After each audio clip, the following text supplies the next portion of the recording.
Good morning. My name is Don Hadley. I'm president of Applied Vision Works, and the reason I wanted to talk to you is about delegation. I hear a lot about delegation, and I think it makes a lot of logical sense, but too often people will delegate a task, something needs to be done, they throw it over the wall and they go, it gets screwed up, they grab it back, and they don't ever delegate again. I'm being a little extreme, but quite frankly, the conversations I have are kind of, that's the sense I get. So to me, there's four types of delegation. One type of delegation is watchful delegation. So for example, when I have an all-day meeting, or maybe I have a busy 2 days with a lot of back-to-back meetings, one of the things that I will do is I will have someone watch my email. They'll delete garbage emails. They'll feed emails to other people in my organization that can handle stuff. There's some things an outside supplier or vendor might have to handle, and therefore they'll pass it to them. There's certain things they might be able to make a phone call, say, hey, Don's tied up the next couple days, but he'll call you by Friday, and I just want to clarify blah, blah, blah. And then there's certain things that they might flag in a text to me and say there's 3 emails, Joe, Frank, and Susie, you need to look at, answer by the end of the day. The only reason my office will call me on those days when there's a fire. So what watchful delegation does, you don't have anybody really doing anything. You're just having them watch it, let you know if there's a fire, let other people know, hey, he'll get back to you, he's busy, and then take other things off the radar. The second type of delegation is research. And this is valuable because a lot of times I had a situation where we needed to find out about liability with LLCs in Florida. So I asked one of my people to go research that. So I can be traveling, doing my thing, they can get lots of data. I said I wanted them to get me 5 different articles on it, and I wanted them to just scan it and summarize what they learned.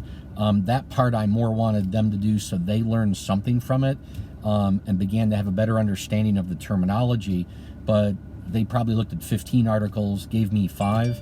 So what I could do is quickly read those when I got a chance, and I was able to load up what I needed into my data banks.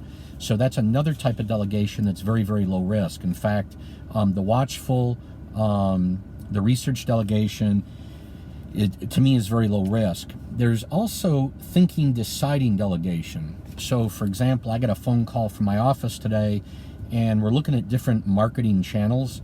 So there's one we decided on, and they were looking at 3 or 4 others, and they've narrowed it down to 2 to add to the one we have. So they were proposing to me, hey, here's how we've thought through it. Here's how we've done the investigation.